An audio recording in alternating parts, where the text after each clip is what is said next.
Hello everyone, कैसे हैं आप सब लोग। तो आज मैं आ, लेके आया हूँ जर्नल एंड रिकॉर्डिंग ट्रांजैक्शन, जो कि आपके दूसरे अकाउंटिंग के दूसरे टॉपिक का दूसरा पार्ट है। तो इससे पहले मैं स्टार्ट करूँ, मैं आपको बोलता हूँ अभी ग्रीट करता हूँ, गुड मॉर्निंग एवरीबॉडी। और आपका जो है JKSSB ने कल आपका जो है टेंटेटिव कैलेंडर इशू कर दिया है। First time in the history of JKSSB उन्होंने बहुत अच्छा काम कर रहा है इस वक्त JKSSB। तो आप ये मान के चल सकते हैं कि आपका जून में उन्होंने फिलहाल टेंटेटिव डेट दिया है इसका।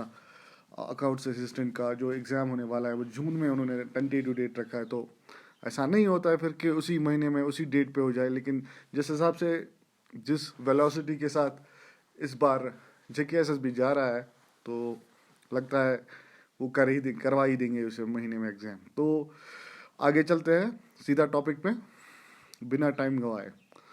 तो आज हम अकाउंटिंग में सबसे जो बेसिक टॉपिक है, जो आपको आना ही आना चाहिए, करने वाले हैं जर्नल, जिसके बगैर आपको आगे जो जाके चल के जो है आपको फाइनल अकाउंट्स बनाने हैं, लेजर अकाउंट्स बनाने हैं, ट्रायल बैलेंस बनाना है, बैलेंस शीट बनाना है, उसके लिए आपको ये जर्नल एंट्री आनी ही आनी चाहिए। जर्नल एंट्री पास करना आनी ही आनी चाहिए, क्योंकि journal entry this is the first step, जो हम कहते हैं जो अकाउंटिंग प्रोसेस में पहला स्टेप, यानी कि रिकॉर्डिंग ऑफ ट्रांजैक्शंस, उसी को बोलते हैं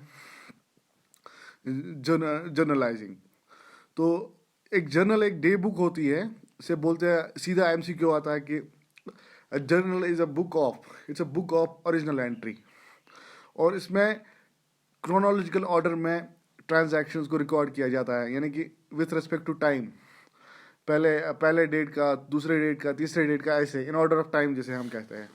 तो ये दोनों MCQ आ सकते हैं, तो ये आप अब नोट कर दीजिए ऐसे अपनी कॉपी पे, अगर आप इस वक्त लेक्चर देख रहे हैं तो जर्नल एक बुक होती है, जर्नल जिसमें हम ट्रांजैक्शंस रिकॉर्ड करते हैं, day to day transactions record करते हैं। जर्नल की बहुत सारी एक होती है स्पेशल जर्नल, दूसरी होती है जर्नल प्रॉपर। जर्नल प्रॉपर में वो ट्रांजैक्शंस होती है जो स्पेशल जर्नल में हम नहीं रिकॉर्ड करते हैं। स्पेशल जर्नल कौन कौन है? सपोज ये होती है सेल्स जर्नल होती है, एक परचेजेस जर्नल होती है, और सेल्स रिटर्न जर्नल होती है, सेल्स परचेजेस रिटर्न जर्नल होती है, उनमें वैसे ही ट्रांजैक्शन। और एक तरह की खास बुक होती है, कैश बुक होती है, जिसमें हम सिर्फ कैश ट्रांजैक्शंस को रिकॉर्ड करते हैं। और इस एम्बिट के बाहर जो ट्रांजैक्शंस होती है वो हम जर्नल प्रॉपर में, यानी कि जर्नल बुक, डे बुक में रिकॉर्ड करते हैं। तो आगे चलते हैं, देखते हैं क्या होता है। There are two approaches to recording business transaction. Business transaction को हम दो अप्रोचेस से, दो मेथड से रिकॉर्ड करते हैं, जैसा कि आपकी स्क्रीन पे लिखा हुआ है, traditional approach, modern approach. Traditional approach यानी कि पुराना अप्रोच, मॉडर्न अप्रोच यानी कि जो मतलब आज है, जो यूनाइटेड स्टेट्स में जो प्रैक्टिस में है, वोग में है। और ट्रेडिशनल अप्रोच को हम ब्रिटिश अप्रोच भी कहते हैं। तो इससे पहले कि हम मॉडर्न अप्रोच की बात करें, तो उससे पहले हम जानना चाहेंगे कि ट्रेडिशनल अप्रोच क्या है। ट्रेडिशनल अप्रोच में क्या होता है कि देर आर, अकाउंटिंग में हम बोलते हैं there are 3 types of accounts: real accounts, personal accounts, nominal accounts. जो भी आपका ट्रांजैक्शन आता है, जो भी आपका अकाउंट होता है, वो इन्हीं तीनों कैटेगरीज ऑफ अकाउंट टाइप्स में कैटेगराइज किया जाता है, क्लासीफाई किया जाता है। जो भी आपका ट्रांजैक्शन होता है, उसमें जो अकाउंट्स इन्वॉल्व होते हैं, वो हम हमेशा हमेशा इन तीन में से किसी अकाउंट टाइप में उसको क्लासीफाई कर सकते हैं। तो इसके 3 रूल्स हैं, जो जिनको बोला जाता है 3 golden rules of accounting, 3 golden rules of accounting for journal entry making. तो रियल अकाउंट वो होते हैं, जनरल वो अकाउंट होते हैं जो which deal with assets. Personal account वो अकाउंट होते हैं जो we deal with persons. Persons 2 type के होते हैं, एक तो होते हैं नेचुरल पर्सन, इंसान जैसे, दूसरे होते हैं आर्टिफिशियल पर्सन। एक कंपनी, अ बैंक, कंपनी का नाम है सलमान ब्रदर्स लिमिटेड या Facebook, it's an artificial person. तो ट्रेडिशनली हम इसको अकाउंटिंग में एज अ पर्सन ट्रीट करते हैं। तो इसका भी अलग रूल है। और तीसरा होता है नॉमिनल अकाउंट। नॉमिनल अकाउंट नाम के अकाउंट, इसका कोई जो भी जो अकाउंट्स जिनमें एसेट्स इन्वॉल्व नहीं होते, पर्सनस इन्वॉल्व नहीं होते हैं, यानी कि जिसमें एक्सपेंसेस, गेन्स, इनकम्स वगैरह इन्वॉल्व होते हैं, उनको नॉमिनल अकाउंट्स बोलते हैं। अब इनके रूल्स पे आते हैं, बहुत ही इंपॉर्टेंट है। रियल अकाउंट का रूल है debit what comes in and credit what goes out. जो आपका अंदर आ रहा है रियल अकाउंट में, जो अकाउंट जो जो चीज़ आपकी ऐड हो रही है, अंदर आ रही है बिजनेस के, वो डेबिट हो जाती है, और जो बाहर जा रही है उसको क्रेडिट करते हैं। सिमिलरली पर्सनल अकाउंट का रूल है debit the receiver, credit the giver. जो गिवर है उसको क्रेडिट कर दो, उसके अकाउंट को क्रेडिट कर दो, और जो रिसीवर है उसको डेबिट कर दो। जो नॉन कॉमर्स बैकग्राउंड स्टूडेंट है उनको यहाँ पे थोड़ा सा कंफ्यूजन हो रहा होगा इस वक्त, उनको हो सकता है, पॉसिबल है उनको इस वक्त यहाँ पे समझ नहीं आ रहा हो, लेकिन अभी जो मैं आगे 2-3 स्लाइड्स आगे जाऊंगा तो उनको पूरा समझ आ जाएगा कि मैं क्या बोल रहा हूँ, जब हम मॉडर्न अप्रोच को डिस्कस करेंगे, क्योंकि modern approach is more superior then traditional approach, and आजकल यही इस्तेमाल होता है मॉडर्न अप्रोच, और वो बहुत ही आसान है इस्तेमाल करने के लिए लिहाज से बोला जाए तो तीसरा अकाउंट है नॉमिनल अकाउंट। इसका रूल है debit all expenses and losses and credit all gains and income. तमाम जो खर्चे और नुकसानात हैं उनको डेबिट कर दो, और जो भी आपकी गेन्स एंड इनकम्स है उनको हमें क्रेडिट करना होता है। तो let's move on to the modern approach जो हमारा है। जैसे कि आपको पता है, पहले ही पढ़ाया हुआ है मैंने, अकाउंटिंग इक्वेशन को ही मॉडर्न अप्रोच बोलते हैं। अकाउंटिंग इक्वेशन के लिहाज से, उसी के एनालिसिस में अगर हम जर्नल एंट्री रिकॉर्ड करें, मतलब अकाउंटिंग इक्वेशन को लेके उसको हमारा ये फ्रेम ऑफ रेफरेंस लेके अगर हम जर्नल एंट्री बनाते हैं तो उसी को बोलते हैं मॉडर्न अप्रोच, यानी कि assets is equal liabilities plus capital. हमें ये टेबल देखना होगा, ये टेबल बहुत ही इंपॉर्टेंट है जो कि मैंने दिया हुआ है आगे, जहाँ पे आप देख सकते हैं जो ये टेबल है। तो under modern approach the debits and credits to various accounts involved are given on the basis of accounting equation. तो जैसे कि मैंने आपको पहले लेक्चर में, अकाउंटिंग इक्वेशन के लेक्चर में ही बोला था कि लेफ्ट हैंड साइड और राइट हैंड साइड, डीलर एक एक्रोनियम आप याद रखिए, हमेशा आपको याद आएगा। D for dividends, E for expenses, A for assets. और इसका क्या रूल है, डेबिट्स इंक्रीज देम। अगर अकाउंट्स में हम डेबिट लगाते हैं तो वो इंक्रीज हो जाता है, प्लस हो जाता है, और क्रेडिट्स डिक्रीज देम। अगर ये अकाउंट, कौन से वाले अकाउंट, डिविडेंड वाले अकाउंट, एक्सपेंस वाले, एसेट वाले अकाउंट, अगर ये क्रेडिट होते हैं तो ये माइनस हो जाता है सिंपली। और राइट हैंड साइड में लायबिलिटीज, इक्विटी एंड रेवेन्यू, इनमें क्या होता है, रूल क्या है, credits increase them, debits decrease them. यानी कि अगर क्रेडिट करेंगे इन चीज़ों को, इन अकाउंट्स को, तो प्लस हो जाते हैं, अगर डेबिट करेंगे तो माइनस हो जाते हैं। तो ये बहुत ही इंपॉर्टेंट है, ये आप याद कर लीजिए। ये एक्रोनियम डीलर, डी ई ए लेफ्ट हैंड साइड में, एल ई और राइट हैंड साइड में, बहुत ही इंपॉर्टेंट है। तो बिना टाइम वेस्ट किए हम पहली जर्नल एंट्री पे, मैंने कुछ एग्जांपल्स लिए, कुछ इलस्ट्रेशंस, कुछ न्यूमेरिकल बोल सकते हैं आप इनको, लिए हैं 5-8 आपको अंडरस्टैंड कराने के लिए कि कैसे जर्नल एंट्रीज पास की जाती है। The process of recording journal entries is called, transaction is called journalising. ऐसा भी क्वेश्चन आता है। Journalising is the process of recording transactions in the day book. तो let's do some journal entries, let's pass some journal entries. तो अगर suppose business start हुआ, तो business ऐसे ने हवा में थोड़ी ना स्टार्ट होगा। Commence business with cash. अगर सपोज कोई ऑनर है, सपोज मेरा ही नाम लीजिए आप, मैंने Arshad started commence business with cash 1 lakh rupees, 1 lakh रुपए से उसने बिजनेस स्टार्ट किया, तो इसकी क्या जर्नल एंट्री बनेगी। जर्नल एंट्री हम ट्रेडिशनल अप्रोच से भी पास कर सकते हैं और मॉडर्न अप्रोच को की मदद से भी पास कर सकते हैं। हम इसको मॉडर्न अप्रोच से सॉल्व करेंगे क्योंकि वो सुपीरियर है। तो बिजनेस में इसमें हमें आइडेंटिफाई करने हैं पहले कौन कौन से अकाउंट हैं। Commenced business with rupees 1 lakh cash. तो कैश एक एसेट है, तो कैश बिजनेस में आया है, यानी कि कैश बड़ा है, तो उसको क्या करेंगे हम। अब यहाँ पे देख सकते हैं कैश बिजनेस में आया है, बड़ा है, यानी कि डेबिट करेंगे, क्योंकि यहाँ पे एसेट्स को हमने लेफ्ट हैंड साइड में देखा है, डेबिट्स इंक्रीज देम, तो cash will be debited. Similarly और कौन सा अकाउंट है इस ट्रांजैक्शन में, कैपिटल अकाउंट, क्योंकि जो ऑनर बिजनेस डाल रहा है तो उसके अकाउंट में, कैपिटल अकाउंट में कोई उसमें वो इफेक्ट शो करेगा कि उसने 1 लाख का कैपिटल दिया है, तो कैपिटल इंक्रीज हुआ है, उसकी जो ओनर का कैपिटल है वो इंक्रीज हुआ है बिजनेस में। तो उसके लिए क्या होता है, जो मैंने आपको बताया है, लायबिलिटीज, इक्विटी, रेवेन्यू। जो इक्विटी है उसको कैपिटल भी कहते हैं। तो क्रेडिट्स इंक्रीज देम, प्लस होगा तो कैपिटल अकाउंट क्रेडिट होगा। तो देखिए आप नीचे, cash account debit 1 lakh to capital account credit. तो ये एक फॉर्मेट होता है जो आप देख रहे हैं। जो दूसरा अकाउंट है वो मैंने इंडेंट किया, इंडेंट माने कि मैंने थोड़ी स्पेस डाल के, इससे ये आइडेंटिफाई करने में आसानी होती है। जब इसमें विजुअल वो कन्वीनियंस आ जाता है अकाउंटेंट को। अगर वो सीधे लिखेगा कैश अकाउंट, नीचे नीचे उसी लाइन में लिखेगा, उसी मतलब ओरिएंटेशन, उसी रूलर के हिसाब से लिखेगा, तो थोड़ा उसमें कन्फ्यूजन होता है। तो ये साइंटिफिकली प्रूवन है कि ऐसे इस फॉर्मेट में ये ज़्यादा रीडेबल बन जाती है। तो ये होता है एक जर्नल एंट्री का अकाउंट, तो ये रिकॉर्ड हो जाती है। Cash account debit 10,000। जो नीचे इसमें नीचे लिखा हुआ है कि being capital invested in the business, इसे कहते हैं नरेशन। आपने इंग्लिश में सुना होगा एक्टिव वॉइस, पैसिव वॉइस।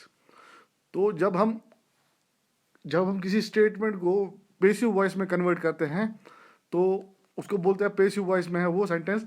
तो ये जो नरेशन है ये एक डिस्क्रिप्शन होती है, एक कमेंट्री होती है अबाउट, एक कमेंट होता है बिजनेस में क्या हुआ, ट्रांजैक्शन में क्या हुआ। तो ये हम एक्टिव वॉइस में नहीं, पैसिव वॉइस में लिखते हैं, तभी हम इसको लिखते हैं बीइंग। तो अब ये मैं आगे नहीं लिखूंगा जो हम ट्रांजैक्शन करेंगे, क्योंकि यहाँ पे आपको, मेरा मकसद है आपको समझाना बस। तो इससे पहले मैं आपको ये दिखाऊं, मैं आपको आप ये देख लीजिए कि प्रोफार्मा ऑफ जर्नल। प्रोफार्मा मतलब होता है फॉर्मेट, जर्नल कैसे होती है। देखिए ये जो पहला कॉलम है इसमें डेट आता है, सीरियल मतलब क्रोनोलॉजिकल ऑर्डर में डेट डालते हैं आप। दूसरा जो है इसमें डिटेल आते हैं, पर्टिकुलर्स आते हैं, name of the account, so for example cash account to capital account. B जो लिखा है नीचे ये नरेशन है। एल एफ जो होता है कॉलम, इसे बोलते हैं लेजर फोलियो। क्या है कि जब at the end of the period, जब हमें फाइनल अकाउंट्स बनाने होते हैं या आफ्टर एवरी मंथ, हम क्या करते हैं, हम जो ये ट्रांजैक्शंस के जो है ट्रांजैक्शन जो हुए होते हैं, हम इनको पोस्ट करते हैं लेजर में। लेजर होती है बुक ऑफ क्लासिफिकेशन, यानी कि जो ट्रांजैक्शन हम रिकॉर्ड किए हैं जर्नल में, उनको हम उठा के उनको हम अपने अपने अलग अलग अलग अकाउंट्स में डालते हैं। कैश अकाउंट में, इक्विटी अकाउंट में, मशीनरी अकाउंट में, फर्नीचर अकाउंट में। वो उसको बोलते हैं क्लासिफाइंग, उस बुक को बोलते हैं लेजर। वो नेक्स्ट स्टेप है अकाउंटिंग प्रोसेस का, तो उस प्रोसेस को बोलते हैं पोस्टिंग। तो लेजर फोलियो में नंबर दिया होता है कि ये अकाउंट का, ये ट्रांजैक्शन का जो पेज नंबर है लेजर में, वो कहाँ से मिलेगा आपको। Ledger folio refers to the page number in the ledger where this transaction is posted. तो डेबिट कॉलम है, सिंपली डेबिट में कितना अमाउंट है, क्रेडिट कॉलम में क्रेडिट में कितना अमाउंट। ये होता है प्रोफार्मा, एक टिपिकल जो है, एक जो स्टैंडर्ड जो है जर्नल है उसका। तो अब आते हैं सेकंड ट्रांजैक्शन पे, पेड रेंट 1,000। तो सपोज अर्शिद या जो बिजनेस है इन्होंने रेंट दिया। रेंट क्या है, रेंट एक्सपेंस है, और क्या इन्वॉल्व है, कैश इन्वॉल्व है। रेंट जो है मैंने आपको पहले ही बताया, ऊपर देखिए इस टेबल में, एक्सपेंसेस डेबिट्स इंक्रीज देम, यानी कि एक्सपेंस यहाँ पे रेंट है वो डेबिट हो जाएगा 1,000। कैश बाहर जा रहा है बिजनेस से क्योंकि आप पे कर रहे हैं। तो अगर आप देखेंगे कैश डिक्रीज हो रहा है, credit decrease them. Cash asset है, क्रेडिट तो क्रेडिट होगा। Rent account debit to cash account credit, as simple as that. Let's move on to transaction number 3, commission received. देखिए आप, कमीशन रिसीव्ड। अब देखिए कमीशन रिसीव्ड दो तरह के हो सकते हैं ऐसे ट्रांजैक्शन, कमीशन रिसीव्ड या कमीशन पेड। यहाँ पे कमीशन रिसीव्ड, बिजनेस के लिए कमीशन, बिजनेस ने कमीशन रिसीव किया है तो उनके लिए क्या है, ये एक्सपेंडिचर थोड़ी ना है। उन्होंने कमीशन रिसीव किया है तो इनके लिए इनकम है। और 500 रुपये का कैश आया है, यानी कि कैश जो हमारा एसेट है, डीलर के लेफ्ट हैंड साइड में कैश इंक्रीज हुआ है तो debits increase them. Cash account debit, commission receive हुआ है तो ये रेवेन्यू है, LER, राइट हैंड साइड में रेवेन्यू। रेवेन्यू को ही बोलते हैं, इनकम बोलते हैं दूसरा नाम। तो कमीशन रिसीव्ड इनकम है तो वो वहाँ पे क्रेडिट्स इंक्रीज देम। तो cash account debit to commission received account credit हो गया आपका ट्रांजैक्शन नंबर 3। अब मूव ऑन करते हैं ट्रांजैक्शन नंबर 4 पे। होप कि आपको अब तक समझ आ रहा होगा, क्योंकि ये सारा गेम जो है ये मॉडर्न अप्रोच अकाउंटिंग इक्वेशन का है। जिसको जर्नल बनाना आ गया उसको लेजर भी बनाना आ जाएगा, उसको ट्रायल बैलेंस भी बनाना आ जाएगा, उसको फाइनल अकाउंट में trading account, profit and loss account and balance sheet भी बनाना आएगा ही आएगा, ये मैं आपको गारंटी देता हूँ।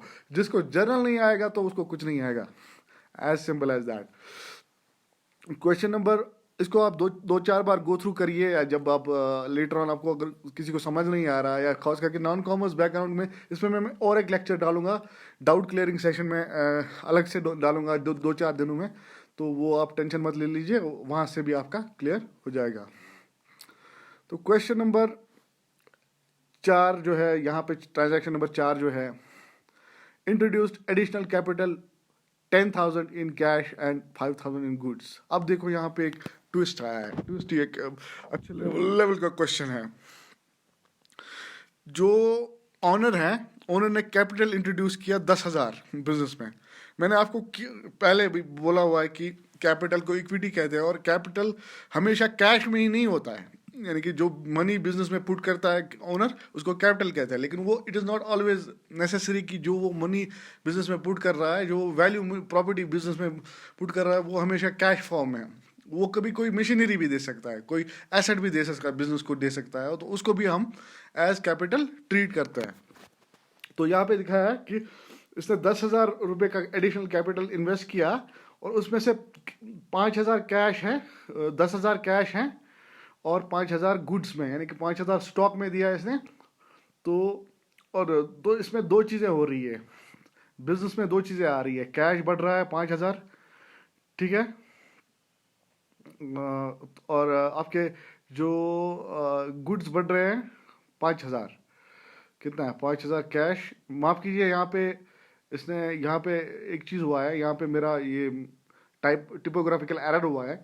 ये जो कैश कितना बढ़ा है बिजनेस में 10,000, तो कैश यहाँ पे डेबिट जो मैंने लिखा है 10,000, क्योंकि जब कैश बढ़ता है, एसेट बढ़ता है, वो डेबिट होता है। तो परचेजेस माने, यानी कि यहाँ पे आपके गुड्स बढ़े हैं, तो गुड्स के बदले हम गुड्स नहीं लिखते। आप बहुत ही इंपॉर्टेंट चीज़ मैं आपको यहाँ पे बताने वाला हूँ। जब आप सेल कर रहे हैं या परचेज कर रहे हैं, आप सेल या परचेज का नाम नहीं लिखते, आप सीधा लिखते हैं परचेज या सेल्स। अब गुड्स सोल्ड या गुड्स परचेज के बदले आप गुड्स सोल्ड या गुड्स परचेज नहीं लिखते हैं, आप सिर्फ परचेजेज या सेल्स लिखते हैं। तो परचेज से आपके अंदर आ रहे हैं, बिजनेस में ऐड हो रहा है 5,000 का, तो आप ध्यान रखिए कि जो कैश है वो 10,000 का है। तो टू कैपिटल, सिंपली कैपिटल आपका बढ़ रहा है 15,000 का ओनर का, तो मैंने आपको ऊपर बता दिया है क्रेडिट्स इंक्रीज कैपिटल, तो टू कैपिटल 15,000, ये आप करेक्शन कर दीजिए इधर, इसके लिए मैं मौजूद का हूँ। Question number 5, transaction number 5, purchase goods 20,000 from B. तो बिजनेस ने क्या किया, जो बिजनेस है उन्होंने 20,000 के वर्थ के गुड्स लिए, किससे, बी से। जब बी का नाम दिया होगा, यानी कि कोई पार्टी है, कोई सप्लायर है, इसका मतलब क्रेडिट पे लिया है। अगर बी का नाम नहीं लिखा होगा, अगर पार्टी का नाम नहीं, सप्लायर का नाम नहीं लिया हो, इसका मतलब कैश पे लिया है।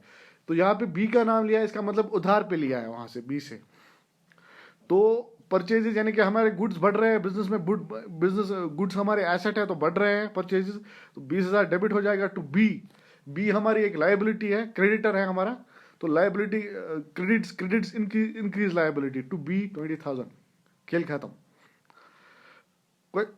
Transaction number 6, sold goods costing 10,000 at a profit of 25,000 on the cost. यहाँ पे एक बहुत ही मतलब ट्वीट क्वेश्चन है, ये एक ट्विस्ट डाला है इस क्वेश्चन में, कि जो 10,000 के गुड्स बिजनेस को पड़े थे, यानी कि कॉस्ट ऑफ गुड्स सोल्ड जो उनका है 10,000 रुपये, इसका कॉस्ट है बिजनेस के लिए, तो वो उन्होंने 25% के प्रॉफिट में बेच दिया। तो जब हम इसका 25% निकालते हैं 10,000 का, तो वो कितना हो गया 12,500। तो बिजनेस में कैश आया 12,500, तो क्रेडिट होगा, क्योंकि cash is an asset and credits debits increase assets, तो ऊपर आएगा सेल्स क्या होती है, सेल्स एक इनकम होती है, एक रेवेन्यू होता है, तो credits increase the 12,500, as simple as that. अब आता है transaction number 7, purchase office furniture 15,000। तो ऑफिस में फर्नीचर लाया, परचेज किया 15,000 का। तो इसकी क्या, यहाँ पे कंफ्यूजन हो सकता है बच्चों को, एस्पिरेंट्स को कि यहाँ पे हम लिखेंगे परचेजेस, कैश जा रहा है क्योंकि हम पे कर रहे हैं कैश। दूसरा जो है, दूसरी एंट्री ठीक है, कैश 15,000 बिजनेस से बाहर जा रहा है तो कैश रिड्यूस होएगा तो क्रेडिट होएगा। लेकिन जो फर्नीचर है, हमने यहाँ पे परचेजेस क्यों नहीं लिखा? हमने यहाँ पे अगर ऊपर जो गुड्स वाले ट्रांजैक्शन में हमने गुड्स नहीं लिखा, हमने परचेजेस लिखा, तो यहाँ पे हमने फर्नीचर क्यों लिखा? ये इसलिए कि जब हम फिक्स्ड एसेट्स को परचेज करते हैं, कैपिटल गुड्स को हम जो परचेज करते हैं, सेल करते हैं, तब हम परचेजेस या सेल नहीं लिखते हैं, क्योंकि ये जो फर्नीचर होता है ये आपका स्टॉक इन ट्रेड नहीं होता है, ये आपका कैपिटल गुड होता है, fixed. It is not meant for resale. तो जो भी कैपिटल गुड होता है या वो गुड जो बिजनेस में आता जाता है, जो सेल के लिए, रीसेल के लिए नहीं हो, उसका नाम हम लिख देते हैं उस अकाउंट के एवज against. We don't write the purchases और sale because it is not stock in trade, we are not reselling it. तो वी आर हायरिंग और we are selling it for some other reasons, due to some other reasons. तो यहाँ पे purchases नहीं आएगा, इसलिए furniture आएगा। Fixed asset है, कैपिटल एसेट है। तो क्वेश्चन नंबर 8 आपका last transaction for the day, paid salary in advance 1,000। यहाँ पर भी एक ट्रिकी थोड़ा सा है कि यहाँ पे एडवांस सैलरी पे की है। मैंने आपको बताया जो चीज़ एडवांस में होगी या तो वो कर्जा होगी या तो वो एसेट होगा। तो बिजनेस ने अगर पहले ही सैलरी दी है तो इनके लिए एसेट है ये, हाँ, सैलरी उनके लिए एसेट है। तो कैश लेकिन बिजनेस से बाहर गया है, यानी कि कैश एक एसेट है तो गया है तो क्रेडिट हो जाएगा, क्योंकि क्रेडिट डिक्रीज एसेट्स। और सैलरी जो है, सैलरी डेबिट हो, सैलरी जो है सैलरी जिसे हम कहते हैं एडवांस सैलरी जो होती है वो एसेट होती है। तो एसेट इंक्रीज हो जाएगा तो डेबिट हो जाएगा, सिंपल। तो salary 1,000 to cash 1,000 being salary paid in advance, अगर इसकी नरेशन लिखनी हो तो ये था आपका जर्नल का चैप्टर। आप इसको 2-4 बार पढ़िए। अगर बुक से भी थोड़ा अंडरस्टैंड करने की कोशिश करेंगे, किसी रिसोर्स से, किसी और जगह से भी पढ़ेंगे, या अगर आपको कुछ कन्फ्यूजन है आप नीचे कमेंट सेक्शन में बता दीजिए मुझे कि आपको कहाँ कन्फ्यूजन है। अगर आपको ये इस पर कुछ और इलस्ट्रेशंस या न्यूमेरिकल्स या प्रैक्टिस प्रॉब्लम्स चाहिए तो मैं लेके आऊँगा, क्योंकि ये बहुत ही इंपॉर्टेंट है ये वाला चैप्टर। तो उम्मीद करता हूँ कि आपको सब समझ आ गया होगा। जिसको नहीं आया तो डोंट वरी, आगे डाउट क्लियरिंग सेशंस भी है। और अगर ये वीडियो 2-4 बार आप देख भी, इसमें कोई हर्ज नहीं है कि आप, इसमें कोई प्रॉब्लम नहीं है कि आप 2-4 बार इसको गो थ्रू करें। तो थैंक यू। चैनल को सब्सक्राइब करिए, हमारी JKSSB मेंटर्स, हमें सपोर्ट करते रहिए। बेल आइकन प्रेस कर दीजिए और शेयर कीजिए अपने फ्रेंड्स के साथ, ताकि हम भी मोटिवेट होते रहे आपको सर्व करने के लिए। हम यहाँ पे पूरा जो है पूरी डेडिकेशन के साथ हमेशा अवेलेबल रहें। Thank you so much.